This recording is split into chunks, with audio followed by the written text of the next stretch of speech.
and welcome to This Album with me, William Han.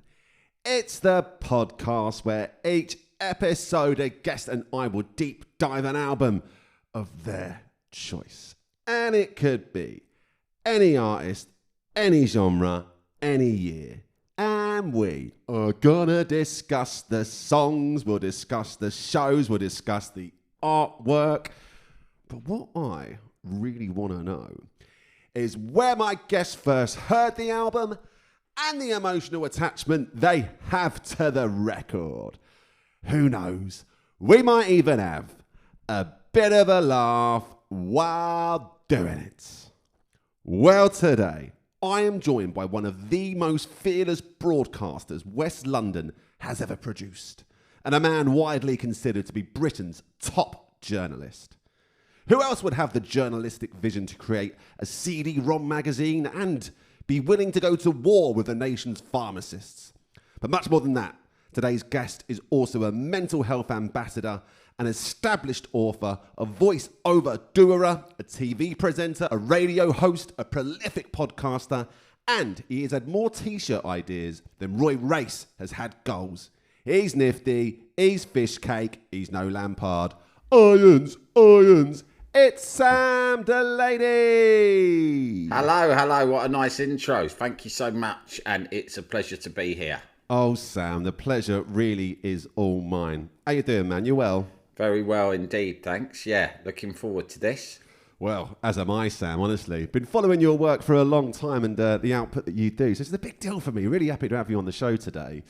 As mentioned on that meandering intro, there's quite a few things you do. So what do you think of yourself as foremost? Oh, a journalist, really. I mean, yeah, I've been a journalist since I started working about 27 years ago.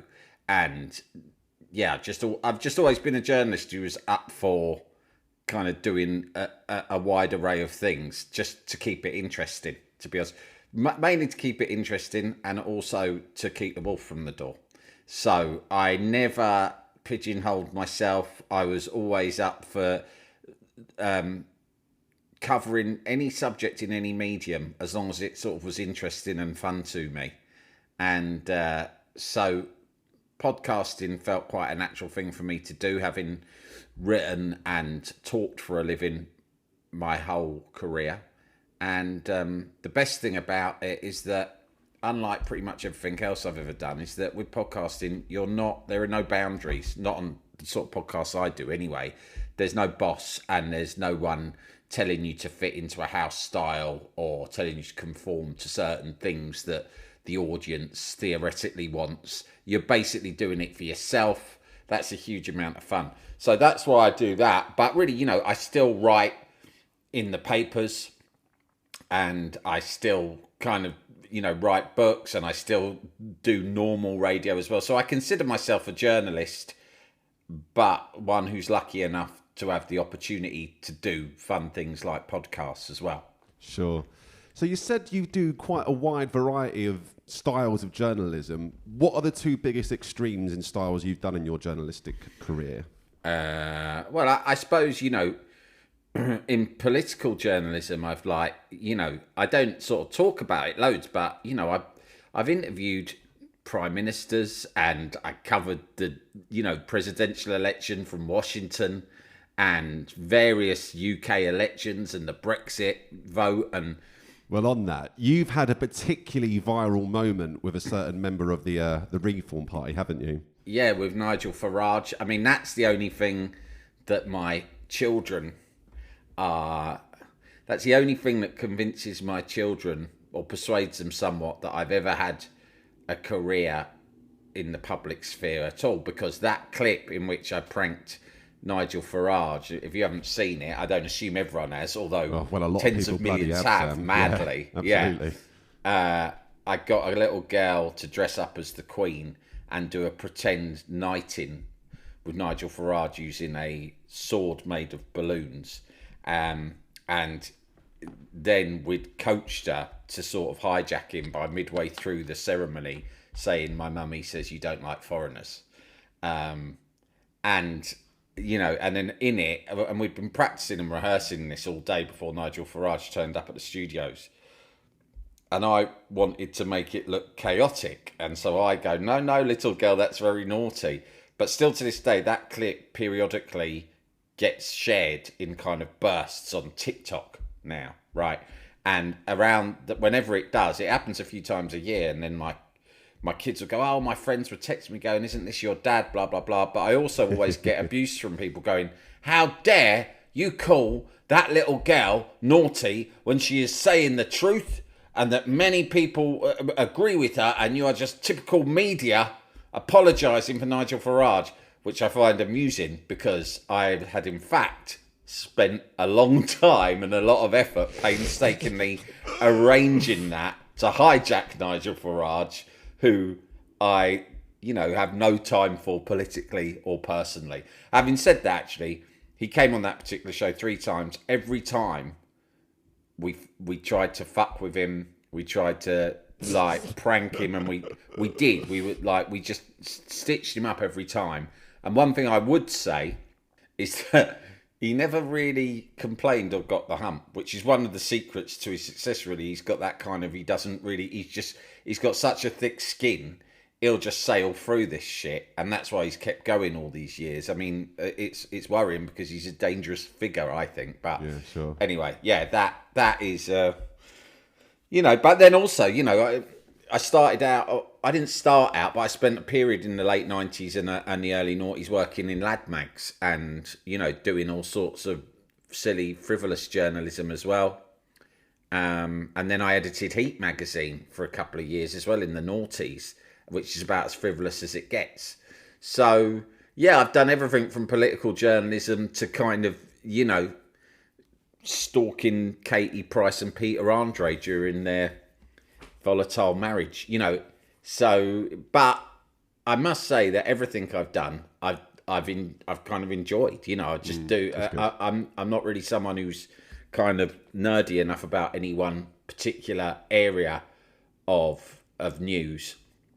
I think that comes through quite a lot in your work, in all honesty, Sam.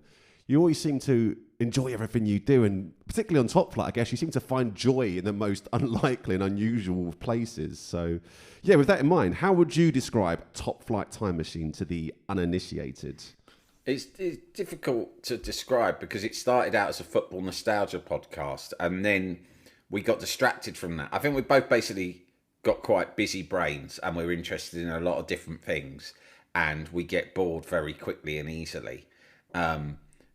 But the only thing that's relevant about it being it starting out as a football nostalgia podcast that was starting out in looking back on 90s football originally was the fact that we are men of that generation. We're Gen X lads who were born in the 70s, grew up in the 80s and 90s, and those are our cultural references. And football was the sort of centre point of, the kind of central force of all of our kind of cultural influences.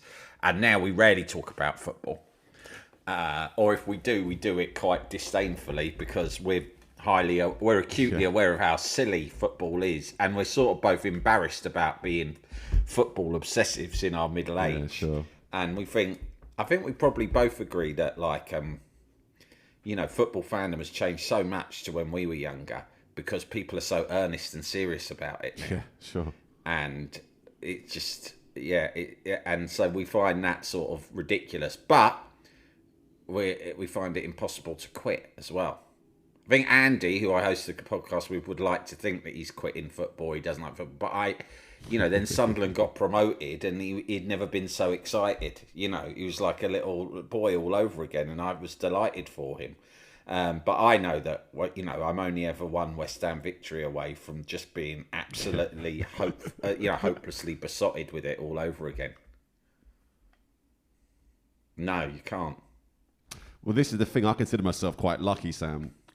No, I'm just not really a football guy. I was really into it when I was a kid, and it was interesting watching the David Beckham documentary from a year or two back on Netflix, because I realised the exact moment I stopped caring about football. It was France 98. And it was funny watching it, because the first half of the show, I know exactly what was going on, where he was going to, the goals, the haircuts.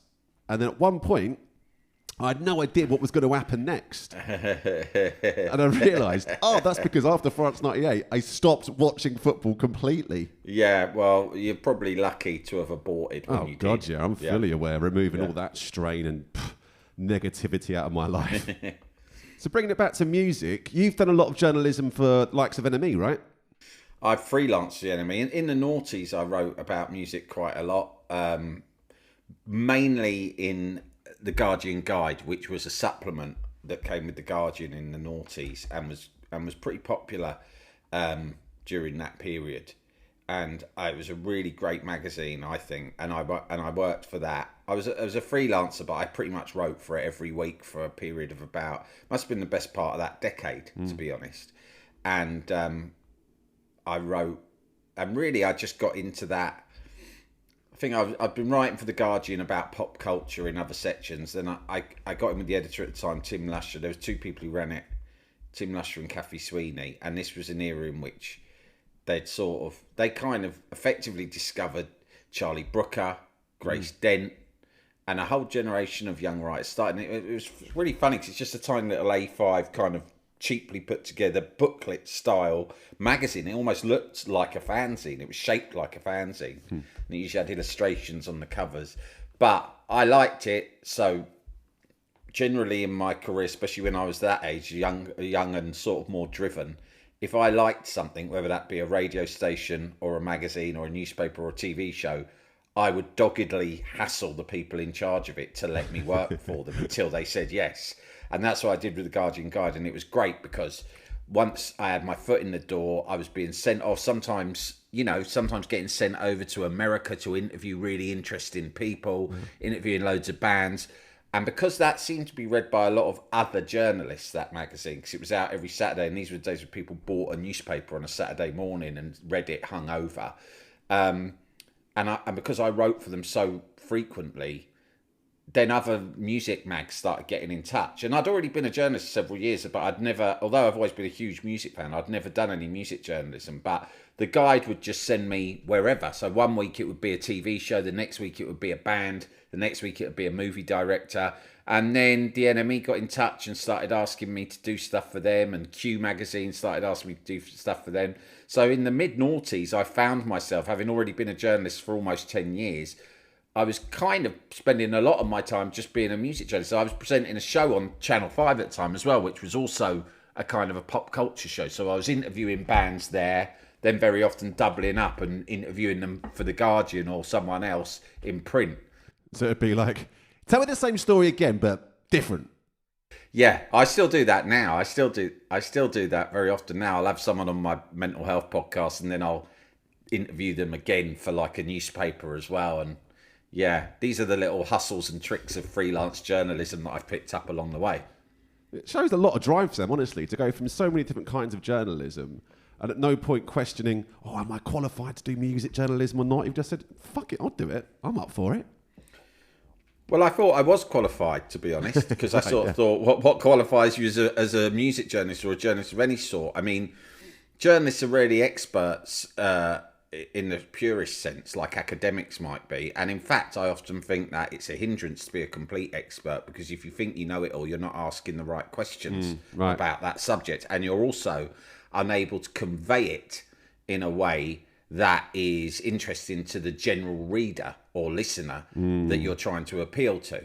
So first of all, I mistrust people who regard themselves as real experts, and I find their journalism quite tedious, because that's when you get anarchy nerdy people. And I'm not just talking about music journalists, I'm talking about in any genre. You get it in movies, you definitely get it in politics. And it's almost like they're competitive to see who knows the most. Whereas I've approached everything, I try to approach everything like a wide-eyed newbie anyway, right? Like, I've been thrust into this fascinating world, because that is what the reader is. That is what your audience is. So you're trying to convey what it's like to be the first person discovering a thing, really, or at least explaining something in simple terms that a non-expert.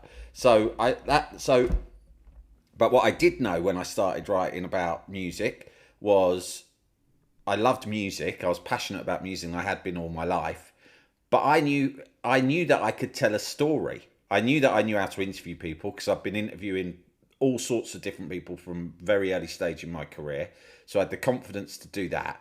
And I also knew that I could then turn that into a story that people found compelling. And I always say to younger journalists, that's all your job is. Take a load of information that in itself might be dry and uninteresting and find a compelling and interesting and entertaining way of conveying that to an audience. And I felt by the time I was in my mid-20s, I had a lot of practice in doing that across different mediums. I'd done it for magazines, newspapers, radio and TV already by the time I was like 26. So when I started kind of writing about music a lot, yeah, I didn't think I was ill qualified in comparison to the next person. I thought, I can tell a story, I'm a good writer, I know how to deliver a story, I know how to interview people. And so, yeah, I sort of did have a confidence in that. Yeah. So what would you argue is your most compelling piece of music journalism then, Sam?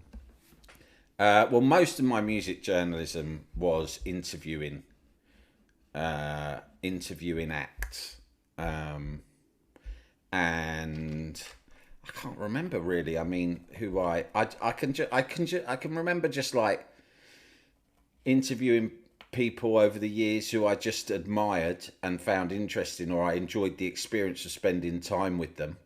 And then I can remember some band. Well, I remember when I started to lose, because I lose interest in things very quickly. Right. So there was a point where I probably wasn't even 30 yet, and I was like already like, I'm too old for this. I just sat in a bloody hotel room with Black Rebel Motorcycle Club, and they wouldn't look me in the eye. They're staring at their fucking shoes. I was bored shitless.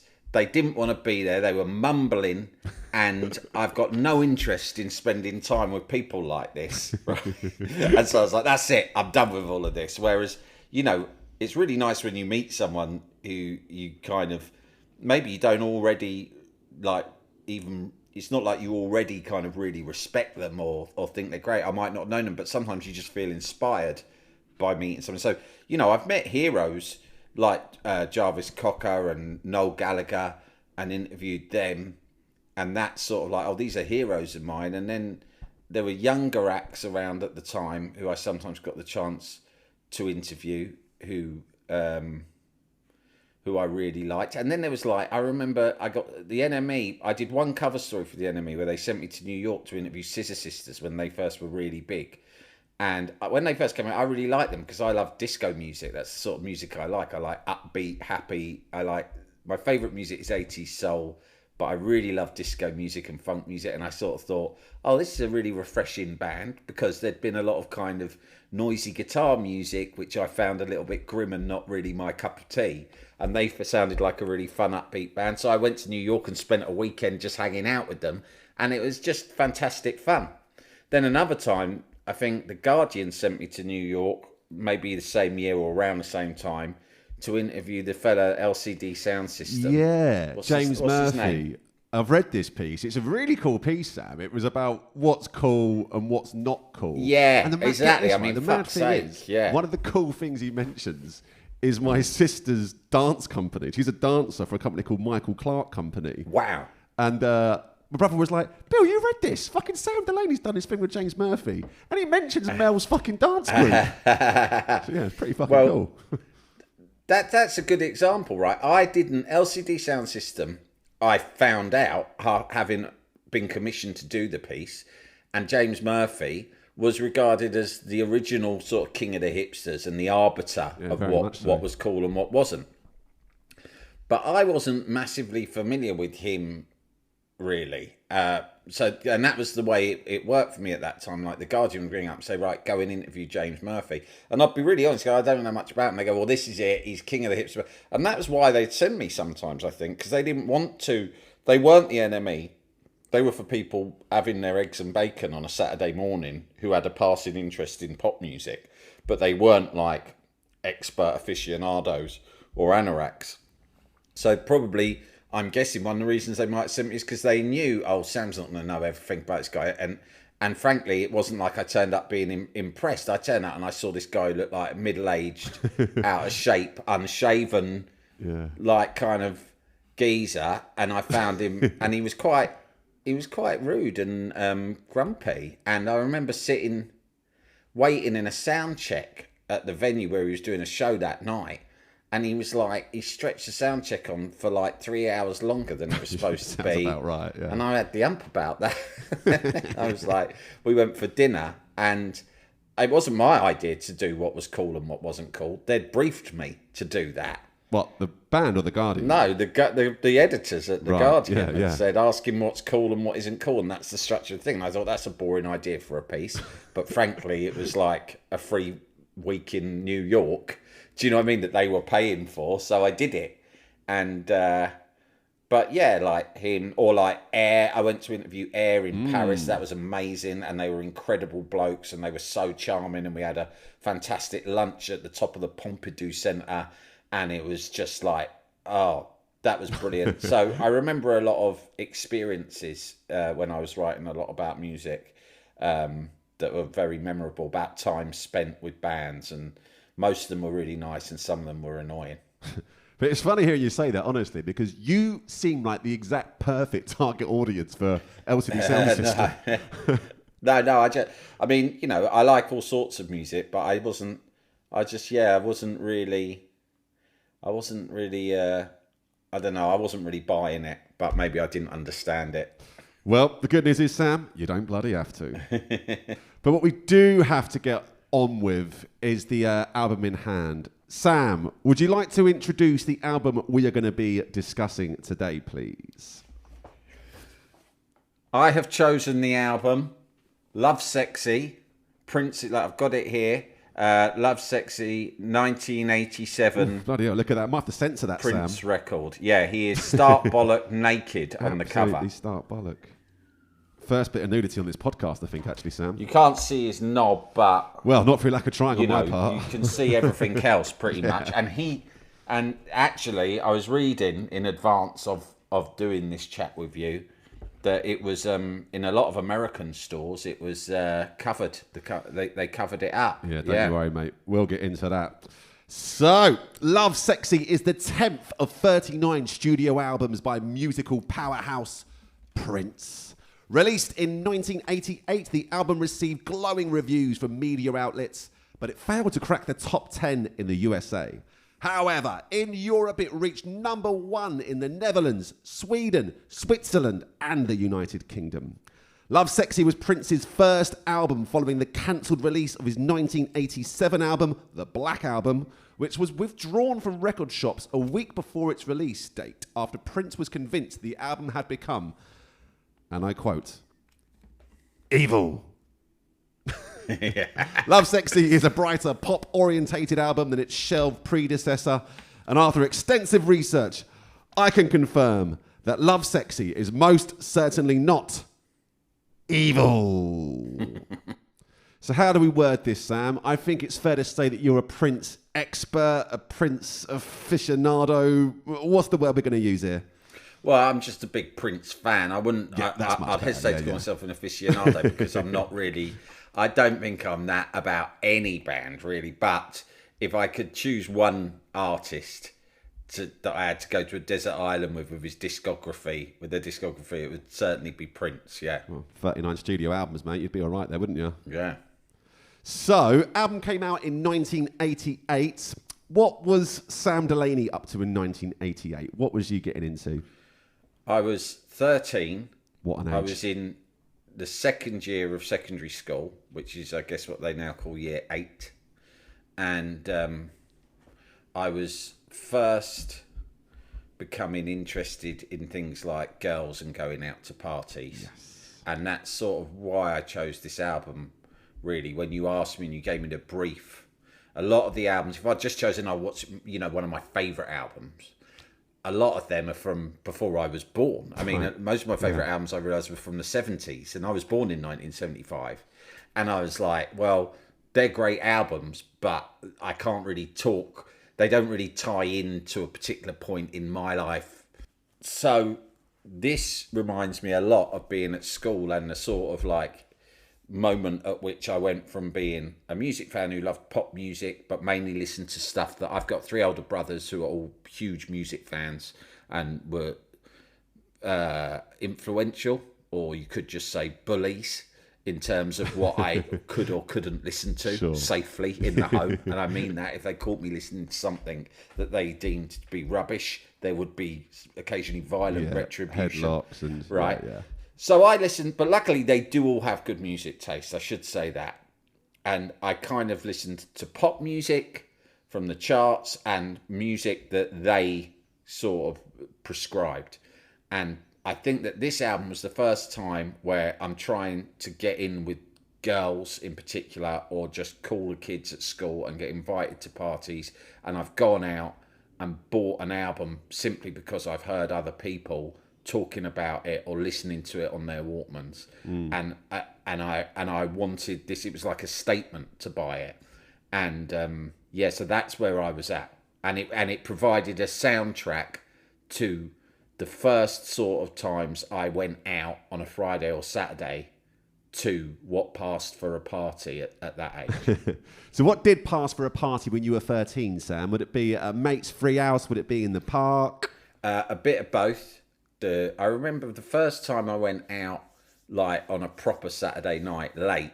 I think it might have been a bit before this album. I think I was 12, so I was talking to my best mate about the other day, who I was mates with back then and still am now, and we remembered we got a bus to Putney Common in southwest London, and it was really dark and wild and in the middle of nowhere, and we were 12 years old, and we trekked across it. Obviously, no mobile phones or sat-nav or way of knowing, so you had to follow noises through this dark, unlit, scary common.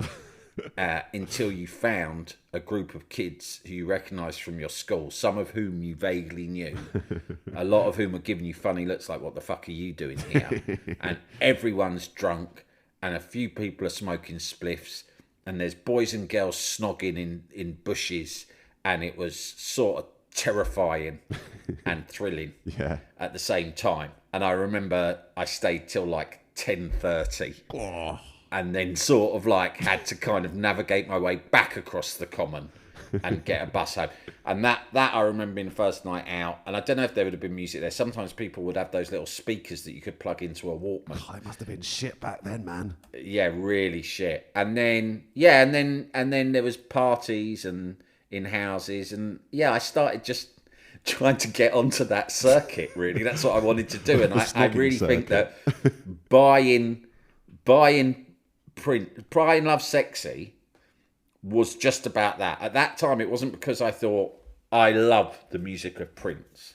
I thought I need to fucking get this album and I need to learn to like it. And it was really similar to the way that you have a beer and it's disgusting, but you think, I have to make myself like this because this is a ticket to being accepted. And it was the same, because, we'll get more into it. But actually, this album, I do love this album, genuinely, musically. I think, it's a great album. I wouldn't put it in my top 3 Prince albums. Okay. But, it's a great album. But I feel it's the one that's the most sort of, has the most personal sort of story behind it. Sam. Yeah. And but the thing is, it's not a big poppy album. It's like, its lead single was Alphabet Street. And that is a poppy single with a great riff that you could imagine being on Purple Rain or Sign of the Times. But the rest of the songs, this is a weird sounding experimental album. I'm glad it's not just me, Sam. Fucking hell.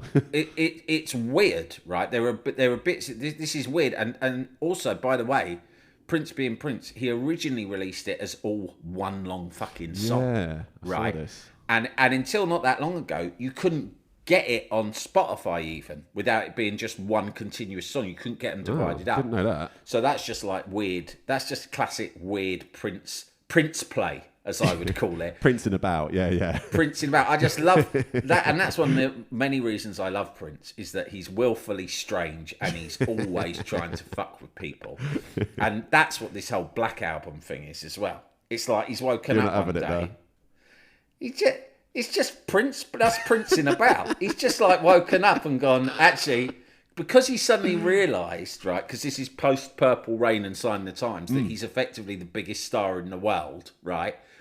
He's gone, that album that we're about to release? Nah, I want it off the shelves.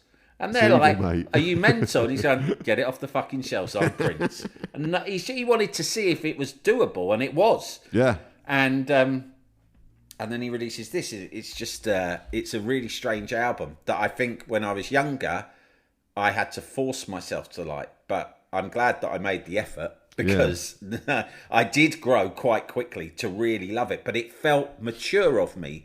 In my mind, I felt proud, because this was not a band that my older brothers would. Prince, they wouldn't have disliked Prince, but this was certainly not an album that they would have had in the house, and it was certainly not poppy. You know, I'd grown up loving bands. I loved the Beatles and Madness and stuff like that, who did very easy to understand 3-minute singles. This was not Prince doing that stuff. Although he can do that stuff, this was not Prince doing that. This is very strange. And so I felt really proud of myself and really grown up that I listened to the cassette just on repeat loads of times, and eventually it just clicked in. It's like, oh, I actually love it. I'm not just pretending anymore so girls might get off with me. But it's funny, like the idea of you like playing this on a speaker in the park, because I played this for a bit in the office today, Sam. Yeah. It didn't go very well. It's a really weird start to the album, isn't it? With the spoken word bit. Yeah, he's talking, yeah. Yeah. So, I mean, let's get into it a little bit. There's a lyric that he opens with. He goes, "The reason my voice is so clear is there's no smack in my brain." Quite a way to open an album, isn't it? Fucking hell. Yeah, I mean, the thing is about it is that he said that he thought the Black Album was evil because he'd written it had dark sexual themes. Yeah, like all of his music does, right? But he was also, there's this juxtaposition with Prince, is that he's very into God. And at this point, he was super into God. Yeah, he was going God for a era. real big God phase. Yeah. And so that's why he thought, right, we'll ditch the Black Album because that's just too profane. And I'm going to do an album that's about, he claims that this album is about God, right? I'd say it's more about fucking, Sam, you know? Exactly. That's what I would argue too. Because I was astonished, and I didn't know any of this at the time. I was reading this, like, in preparation to talking to you. And I was like, fucking hell. And my wife, she actually is a Prince aficionado, right? And she's like, I said, do you know what Prince reckons Lovesexy is about? And she's gone, well, presumably shagging, like all of his records are about. And I said, no, he says it's about God. And in fact, it's supposed to be the antidote to the Black Album. This is what he perceives to be his most pure and beautiful album. And yet it opens with all that. The reason my voice is so clear is no smack in my brain. And the rest of it just seems to me, and it certainly seemed to my teenage mind when I first bought it, to just be about fucking all the way through. So thinking about this, there must have been some real nail-biting moments of your brothers walking in while you're listening to this album. There's lyrics about dripping all over the carpet or whatever it is. Dripping all over the floor, Yeah, exactly, yeah. So were there any like nail-biting moments in the Delaney household as you heard the door go? I would have definitely hidden it. I'm not exaggerating. I mean, one of my brothers who probably would have been vaguely more sympathetic, he moved out. He went to live with my dad when I was he would have been, maybe I was like 6 and he was 16. But my brother Dom was like a skinhead and quite scary sort of hooligan. Right. And he did like good music, and he was certainly the one who got me into Madness and the Jam, and then later into Style Council and those kind of bands. But he was fucking zealot-like, right? And I have to say, I don't think this would be true of him anymore. He's got eclectic taste, but back then his music would have been, let's say, quite masculine, right? Right. And this was not. This is Prince at his most androgynous. You know, and if you look at the cover, it's sexually, it's confusing. So what would your brothers have said if they'd walked in and seen that on the shelf in your bedroom? He would have just gone, what the fuck is this, right? He'd have gone, what the fuck, who's this fucking cunt, right? And I'd have gone, it's Prince. And he'd go, fuck Prince, fuck Prince is an idiot and all of this stuff. And he'd go, what's the matter with you? What the fuck are you listening to this shit for? What's gone wrong? Who are you hanging out with? And all of this sort of stuff. and he might have locked me in the airing cupboard. I mean, him and my brother Cass, they used to do that from time to time. Cass was a soul boy, and he was in a local organisation called the Chiswick Soul Patrol, and they were just like a sort of like an ethnically diverse local gang from the council estates we lived on, who. Yeah, they dressed in Ticini tracksuits and Pringle jumpers, and they listened to the Whispers and Luther Vandross and Kool and the Gang, etc., etc. And to be honest, that's the music that I still love now, because I shared a bedroom with my brother Cass. It's all he played all the time. And 80s soul music is my favourite sort of music, really. But like Prince, of course, overlaps with that a lot. Yeah, big so time. He would have been more sympathetic, perhaps, to Prince, but it wouldn't have been an album that he owned. And so, yeah, it was like, I don't know. I feel that music in their era, their generation before me, was much more like tribal. Yeah. There must have been plenty of that in your era, though, Sam, surely. It was still a bit tribal when I was at school, but not as much. Like, they were at school in the 70s and early 80s. And you were a punk or a skin or a mod, right? And they would all fight each other. Yeah. It was like football hooliganism. They told me stories. They used to come home. I remember my brother coming home beaten up, and it was because he had the wrong haircut. He was a soul boy, and he came across a load of skins.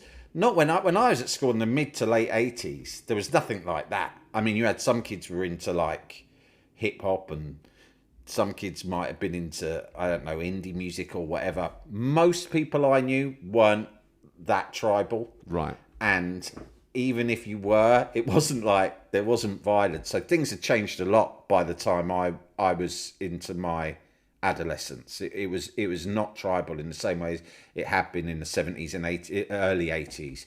And if you listen to music from back then, like on that Specials album. Yeah. Concrete Jungle and stuff like that. It's all about just fucking pure aggression. The world was a much more violent place then. Living in any city was much more violent because there was lead in the petrol still, right? But it wasn't so bad. I mean, it was a bit rough on the streets where I lived, but I don't think it was as bad. So I think that they were like really mad. They thought it was like they treated music like football. Right. Right. Like how we treated like football. Like, what the fuck are you bringing? It'd be like, why have you brought a Chelsea scarf into the house? that might have been what they were like. I remember my brother Cass, because he was the soul boy, and I remember the next album after this that was sort of popular at my school in a similar era and was kind of played at parties, and girls in particular loved it. Cool girls was In Excess Kick, and I got that. And parts of that, they're like a rock band, really. Certainly to my brother who's a soul boy, he'd have just thought, this is rock music. And he came in my room and he did fucking take it out and chuck it. He was like, what the fuck's this? He said, In Excess. He went, who the fuck are they? I said, they're Australian. He went, fucking Australian. And I remember him going, you're listening to fucking Australian heavy metal music? I mean, In Excess are not heavy metal, right? I mean, far from it. If you said to a metaler, can you imagine how much they'd laugh at the idea that fucking Michael... But in my brother's mind, because he only was listening to like fucking George Benson and Luther Vandross, he just heard loud guitars and was like, oh my fucking God, you're into fucking Australian rock music? He's like, pull the cassette out and destroy it. Oh, thank fuck for streaming, Sam. It ain't all bad, is it? Yeah. So you mentioned the Ticini tracksuits and Pringle jumpers your brothers were wearing. How big an impact, fashion-wise, did this album have on you? Well, to be fair, I don't think Prince had an effect on my style. I'm not sure. For the best, did it really, mate? No, but Prince's style evolved like quite quickly throughout the 80s, but it was always very obviously flamboyant, very androgynous, really over the top. I guess it's the guy. I suppose you could compare him to Bowie in that sense. Because he like Bowie, he had different personas as well. Like he had this alter ego called Camille. I'm not sure if Camille appears on this, but Camille is this like female alter ego that he sometimes affects a voice and starts singing as, right? Oh no, there's a bit of that on this album, definitely. Yeah, there's a few moments. Yeah, that might be Camille coming through, and he had another one who was a pimp called Bob George, and then there was another alter ego he had called Spooky Electric. Right, this is just all Prince play, right? and anyway, so yeah, he did all of that, but I was into Prince, but not in that sense. I don't think that I would have. I mean, I don't know. Even the biggest Prince fans didn't dress like Prince because who would have the balls? Yeah. But the girls did get really into Paisley, right, which was his thing.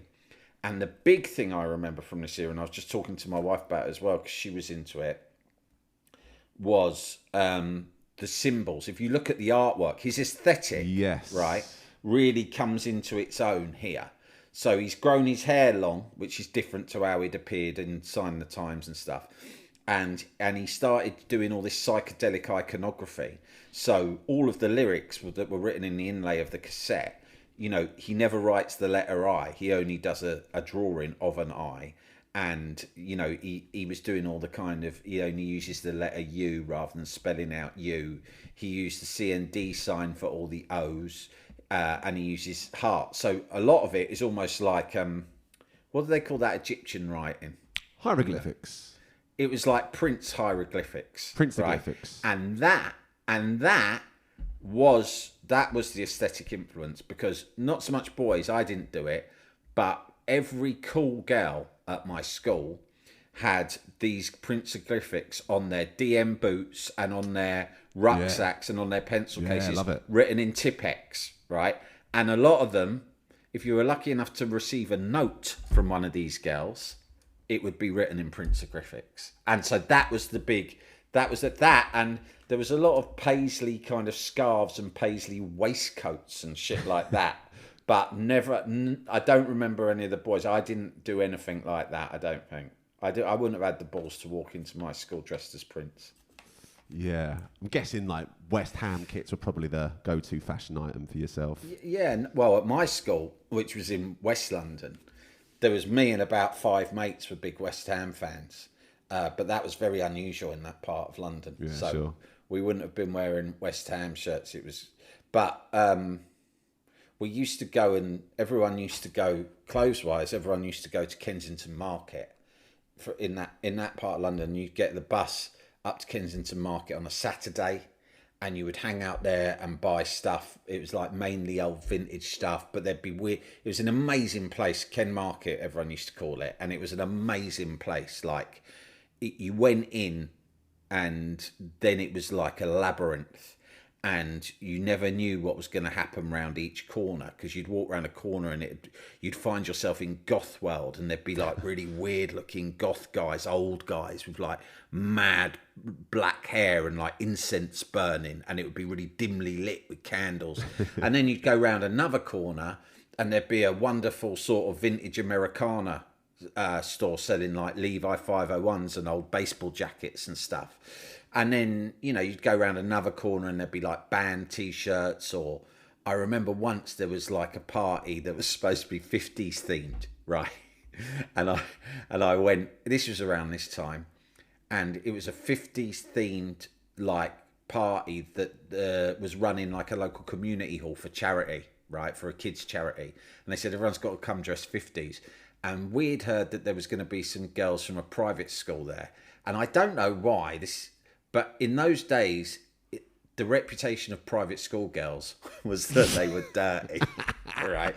That hadn't changed by my era either, Sam. but I don't know where that comes from. That was just that was just assumed to be true. If you went to a comprehensive school, it was like, you have to, go to as many parties as you can, but if you can in any way get access to a party where there will be private schoolgirls, you will definitely get wanked off, right?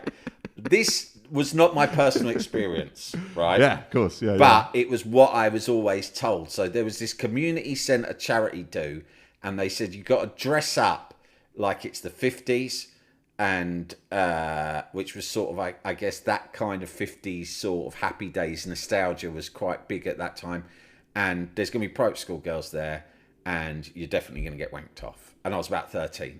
And so me and my mate went, and I said to my brother, look, I've got I don't know what it means to dress as 50s. And I remember he was quite into, he'd had a period where he was like a psychobilly, which was a sort of a weird sort of tribe in the 80s.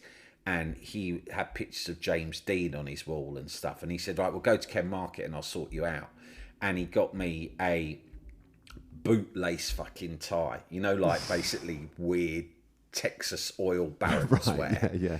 And I wore that with a suit jacket, and he got a load of Brill cream and did my hair into a fucking quiff with like the duck's ass down the back and everything. And I tell you what, if I'd ever had a chance with one of these girls in the first place, I definitely didn't when I turned up stinking of Brill cream with a bootlace tie on. But yeah, so Kensington Market was the place to buy clothes, to hang around, to meet people and to see people in the day. And that was another part of me getting into like, okay, so I bought the Prince album. I'm getting invited to parties. I need to hang around in Kensington Market and buy T-shirts or DMs or whatever from there. Oh, fucking hell, that's class. Huh? Fucking hell. Right, so you mentioned being in the wreck, you know, cannabis in the air, couple of nicked cans of lager from parents. Sounds pretty good, but what is the perfect setting to listen to this album in, Sam? Where are we? Who are we with? Paint a picture. In a girl's bedroom. Fuck yeah. Like that. I mean, I don't want to sound like a creep, but that was, I had girl mates for the first time in my life. Yeah. And there was some really fantastic, wonderful girls. And some of them I maybe did have a romantic spell with, and some of them I didn't. And a lot of it was like, you know, when you're all mates at school and you're all friends, and then you have a little period where like you're copping off each other, and then you don't anymore, but you're still all friends. It was like a big group like that. And there's so many really funny, brilliant, sort of seemingly kind of artistic and cool girls who went to my school. And, you know, and then like, I felt impossibly grown up, like sitting in their rooms, and they'd have posters of people like Prince, or like torn out pages from magazines like Sky magazine with like 80s supermodels, you know, like Claudia Schiffer and Cindy Crawford and Linda Evangelista, blue tacked to their wall, and stacks of cassettes and weird incense smelling candles. And, you know, you'd just be in there, like maybe just with them, or maybe with a few other people.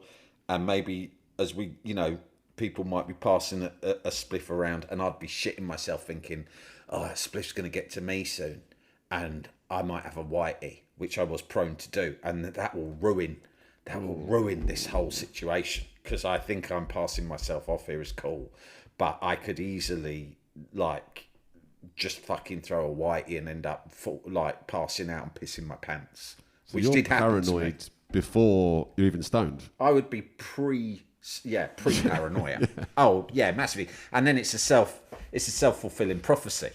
Of course, inevitably, you've shat yourself, you pissed yourself, you've whiteyed. Yeah. So yeah, I sort of think of those times like being in someone's bedroom, usually girls, but just sitting around in a bedroom with a stereo with a cassette on it, and people, you know, passing round spliffs and passing round drinks, and the room being smoky, and everyone making each other laugh. And those are my memories of that sort of, that coming of age time in my life. That's class, man. So with that in mind, how well do you think this album's aged? And yeah, how often do you go back to it, Sam? I actually think it's aged really well. Yeah. I mean, I would say I listened to this album, like I say, I wouldn't put in my top sort of 3 Prince albums probably, but I listened to a lot of Prince all the time. But I hadn't, until I sort of selected it to speak to you about, I hadn't listened to it from beginning to end, probably in a couple of years. And I did, and I really, really loved it. But I could put myself in the shoes of my 13-year-old self when I first heard it and think, God, this is really weird the way it opens, some of the weird noise, it's kind of psychedelic. I mean, look, put it this way, you know, the songs that I would have really known before this when I was at primary school would have been Purple Rain, Kiss, Raspberry Beret, and When Doves Cry, okay? Those are all songs that are heavily, I think, those are songs that are inspired by bands like the Beatles, you know. Like Prince said, Raspberry Beret was his tribute to the Beatles, right? And so they're classic 3-minute, really catchy pop melodies, right? In Lovesexy, some of it's just straightforwardly odd, willfully odd, right?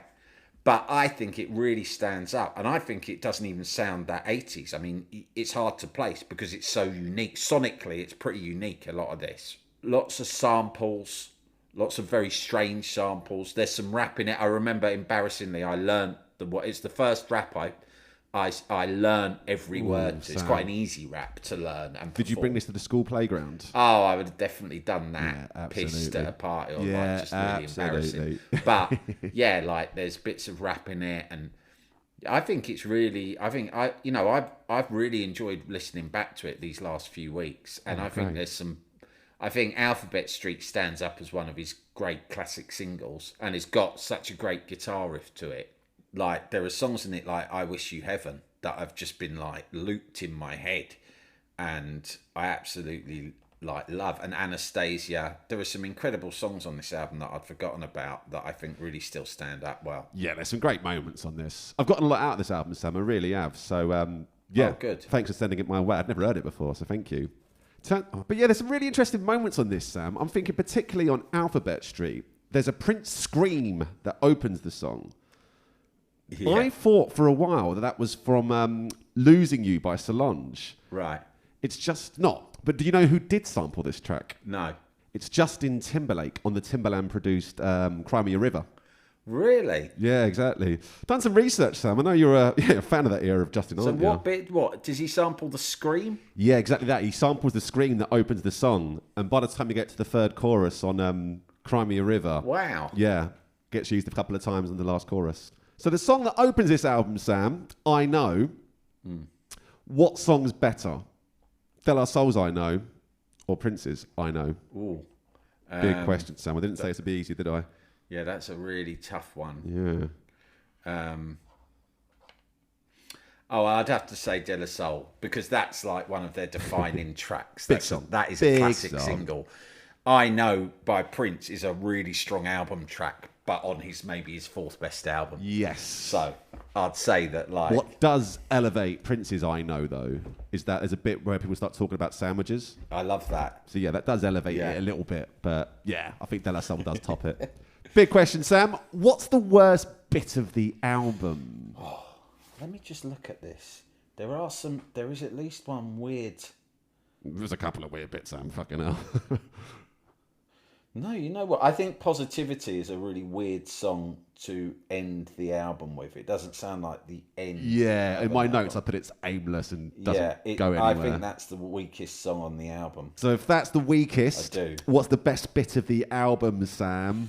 Well, probably Alphabet Street. Yeah. But I Wish You Heaven. I've been just, when you listen to you listen back to an album that you already love, and then suddenly something that jumps out at you that hadn't done in the past. Yeah.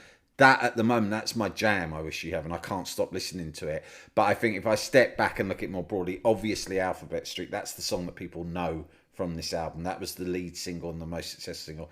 That is the most Prince-like track on this. So I'd probably say that. Yeah. So you mentioned quite a lot on your podcast, Sam, about your kids' music tastes.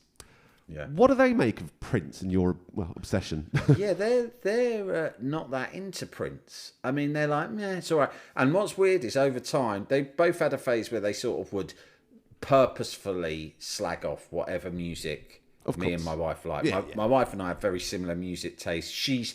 I always liked Prince at school, but then since, being with her, she's like really, it's intensified over the years, but they really used to just slate everything for the fun of it.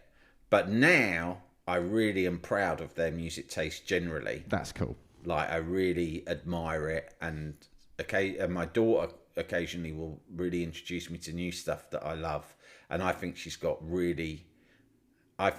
impeccable music taste. But so cool. The one blind spot they both have is not a dislike of Prince, but a kind of, I don't quite get why you're so into it. So they love Michael Jackson, right? Which we do. We love Michael Jackson. So I would have thought, okay, well, you love Michael Jackson like we do. So why don't you also love Prince? I would say Prince is slightly more complex and challenging at times than Michael Jackson. Yeah, I think that's fair. But, it's not a huge leap. And they love like Earth, Wind and Fire, and they love Stevie Wonder, and they love Sly and the Family Stone, and these are the acts that inspired Prince, right? So how can they not? And like I say, they don't say Prince is shit, although they used to because they knew it was an easy wind up. Now they're like, yeah, I like it. I don't love it. So that's a bit of a disappointment. Do you think maybe they're just trying to piss off Dad? Maybe, but I don't. They used to do that a lot, but now they don't with music because they quite like bonding with us over music. And that's cool. And they're quite honest. They just go, I like it, but I mean, you two like are obsessed with it. Like, pack it in. Like, if I put Prince on for more than one song at a time in the car, they'll get the hump. But they're happy for me to play the whole of Off the Wall anytime. So, go figure.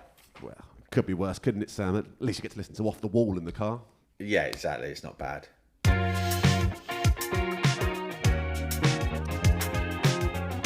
Sam, this has been fucking class, man. Thank you so much for this. But we're not done yet. So what I used to do on this podcast was do a quiz, make a pun out of it.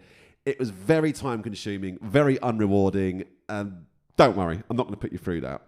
What we're going to do instead is we are going to pick an album end of year list from 1988. It's quite simple. We're going to say fair play guys or fuck those guys. You with me? Great. So this is the Enemy album of the year, 1988. Okay. What do you reckon? Where do you think Prince charted in this year's end of year list from the Enemy? In Enemy's album of the year? I'm trying to think of what the other big albums were. I reckon it might have made top 5. I'll say 5. 5? Lovely number. Let's see how we get on, Sam. Okay. Right then. At 20, it's My Bloody Valentine with Isn't Anything. Fair play, guys, or fuck those guys? I don't know that album, so I'll say fuck you guys just to cover myself. Nice, going in hot straight away, Sam. Don't mind that at all. At 19, it's the Eight-Legged Groove Machine with The Wonder Stuff. Fucking hell. Fuck what you. A title. Yeah, Jesus. I mean, yeah, fuck you guys. Fuck those guys, of course, of course. At 18... Momus with Tender Pervert. Oh my God. No, fuck you guys. Yeah, absolutely. At 17, Nick Cave with Tender Prey. Who? Nick Cave. Heard of him? Oh, Nick Cave. Nick Cave. Well, I'm going to say fair play, guys, because I don't want to upset Nick Cave fans. Yes, I'm not au fait as I should be with Nick Cave, but I can imagine. I mean, obviously, you referenced earlier my war with the pharmacists. I've got a feeling that Nick Cave fans might be just as militant. I think that's fair to assume, Sam. Absolutely. So, at 16, The House of Love with The House of Love. Fair play, guys. Fair play, guys. At 15, it's The Fall with I Am Curious Orange. Fair play, guys. Absolutely. We're pro Marky Smith on this podcast, Sam. Yeah. At 14, Dinosaur Jr. with Bug. Oh, fair play, guys. Definitely. In fact, yeah, 'cause you've got a good anecdote about Dinosaur Jr., don't you? I do. I'll tell it briefly, but my son reminded me of this the other day because he really likes this one. But really? On holiday in Sardinia with my Italian cousin one summer, bored, pre-internet, so you're just sitting around in the sun, bored, not much to do, and because we were close, but we only saw each other on holiday because he lived in Rome and I lived in London. It was possible for me to make up things about my life to try and impress him that he had no way of cross-checking. And I used to do this sporadically, mainly girl shit, stuff I'd make up, sexual adventures that were just either heavily embellished or simply untrue, etc., etc. One time, out of boredom, I put on an old cassette of Freak Scene by Dinosaur Jr. and it was such a worn old cassette where I'd taped it off someone who taped it off someone who taped it off someone. It was very scratchy and it sounded almost like it'd just been recorded in a room. And so to amuse myself, I told him that this was my band that I had and we were quite successful and we gigged in certain pubs in London. And did he want to hear my song? And he said, yeah. And I put it on and he listened to the whole thing quietly. And I was saying, this is amazing. He thinks I'm the lead singer of this band. And he went, I said, what do you think of the song? He goes, very good. And I said, Yeah? So do you think it's a good band? He went, I think it's a good band, but I don't think you've got anything to fucking do with them. This is a complete lie. And I acted offended. We've never talked about it again since. Yeah. Just on podcast, I guess, then, yeah. So look, we'll blaze through a few more, Sam. Let's have a look. At 10, it's the Pixies with Surfer Rosa. Fair play, guys. Number 9, we've got Sonic Youth, Daydream Nation. Fair play, guys. And the geezer from Sonic Youth lives around my way, and I met him on a dog walk last year. It was an amazing experience. Yeah, you got to watch what you say, didn't you? He's a tall lad. Yeah, fucking hell. Yeah. Number 8, Pet Shop Boys, Introspective. Oh, fair play, guys. All day long. This is an album my brother had on cassette, and I nicked it and took it on a school trip to Germany. Hang on. It gives you shit for being into Prince, but he's into Pet Shop Boys. He really liked Pet Shop Boys. Really liked Pet Shop Boys. It was a bit of a curveball that he liked Pet Shop Boys, but he loved, like, New Order. Right. And so I guess this sort of like the electronic sound was something that he was sort of sophisticated electronic music, pop music. And I only told him that recently. I said I was going on a school trip to Germany, and he was a postman, and so he would sleep at strange hours in the day because it was shift work. And I crept into his room on the morning I was getting the coach to Germany, and I stole his yellow Sony Sports Walkman and his copy of Introspection by the Pet Shop Boys, and I fucked off with them. And I mentioned that to him the other day. And he got the hump with me. That's the way it is. I fucking knew it. And I was like, this was like 1988, mate. That's amazing. I had this the other day, actually, because I've forgotten what it's like. Because I've not lived with my big brother for like fucking 20 years or something stupid. But I was with him the other day, and I tried a jacket of his on. And I forgot what it's like to like nick stuff from your big brother. Anyway, number 7 is Prince with Lovesexy. Whee! 7? 7. Okay, that's sort of fair, but we'll see what comes above it, shall exactly. we? It's where the Jeopardy comes in, Sam. At 6, it's the Pogues, If I Should Fall From Grace. Oh, great album. Wallop. Fair We're play, having lads. this. Yeah, Absolutely brilliant. fair play.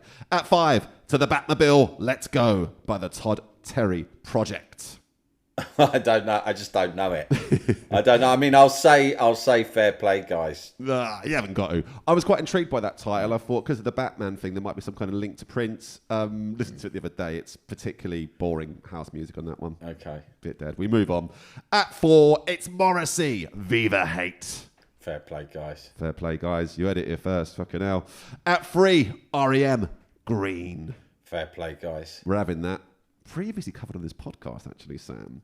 At 2, it's Van Morrison and the Chieftains. Yeah, Irish Heartbeat. Chieftains? Chieftains? Might be the Chieftains, who are an Irish sort of folky band, which would check out, I suppose, fine. with him. Well, I don't know that album, but I do like a bit of Irish kind of folk tinged music, as per my approval of the Pogues. So on the off chance, I'll give it the benefit of the doubt. There we go. Yeah. So at number 1, I think it'll be right up your street, actually, Sam. It's Public Enemy with It Takes a Nation of Millions. Oh, yeah. Yeah, I mean, fair. I would probably put that above Lovesexy. Right. I would imagine. But I would say that at that time in my life, it wasn't as big a deal to me. Okay. I mean, hip hop was big at my school, and I would have definitely have liked, I would have been familiar with like Fight the Power, etc. But at the time, Lovesexy played a much bigger role in my life. Now, if I had to order those albums, I would say it just about Pip Lovesexy. Without the context. Yeah, exactly. This has been class, Sam. Honestly, really appreciate your time today, man. I've enjoyed it. It's such a great subject. It's such a great idea for a podcast, because this, I think, is the best way to talk about music. Talking about music in context, of like what it meant to you at that moment in your life. This is the way that I think about music, and that's why I think it's really enjoyable to talk about, but really enjoyable to listen to as well. So. Yeah, I think it's great. Thanks for inviting me. Sam, thank you very much. It's very kind of you. I appreciate that. Well, there we have it, Sam. So the floor is yours. Would you like to tell the listeners what's going on in your world and what we can look forward to from Sam Delaney? You can listen to Topflight Time Machine on all of the usual podcast places, or you can subscribe on Patreon. My mental health podcast is back. I took a bit of a break this year because I had a book out, and that's called The Reset. And you can go and look at that as a podcast and a Substack newsletter, and that's samdelaney.substack.com. That's got a load of my writing on and about 140 episodes of The Reset. It's just interviews with blokes. Some of them really interesting people from music or sport or celebrity. Some of them are famous, some of them aren't. West Ham podcast, but that's probably a bit niche. Well, you say that. I've got one of the best mates is a West Ham fan, Gene Irons. Right, okay, Irons. well, he should go and listen to that, but that's behind a paywall as well. And my latest book is called Stop Shitting Yourself, 15 Life Lessons That Might Help You Calm the Fuck Down. And it's part memoir, so it covers some of the things that I've been talking about to you here today. So there's funny stuff from my upbringing and whatnot, but it's also mental health. It's about trying to help blokes calm down and tackle stress and anxiety, and that is out now in all good bookshops and in all formats. Audio book read by me if you can't be asked reading it. So yeah, I was going to say this actually. So the day you announced that book, I was having the exact problem you were trying to solve in your book. I was having a mad mental health day where like I was just catastrophizing like mad. Oh, yeah. And it was like Nightmare. I couldn't see the fucking light through the tree. Everything felt so fucking end of the world and apocalyptic. But then you had to wait for it. I'd only announced it wasn't out yet. Yeah. Oh, but I think shit. even just like looking at the title and being told, you know, that title in that way. Well, good. I mean, that's the point really, is like just tell people like, you know, we all shit ourselves sometimes. So you're not alone. Yeah. Do you know what I mean? Yeah. Even the best of us have fucking days where exactly you're catastrophizing and nothing seems to be able to take it away. But it does always pass. I've praised the book for you there, but it's quite a long book. Right. But that's basically the point of it, summed up in a couple of Well, lines. okay. Well, you've just saved me about 10 hours and 13 Yeah, quid, exactly. Sam. So much appreciated. Look, thanks again, Sam. This has been fucking great. I've been William Han. He's been Sam Delaney. He's been Prince. And this has been This Album.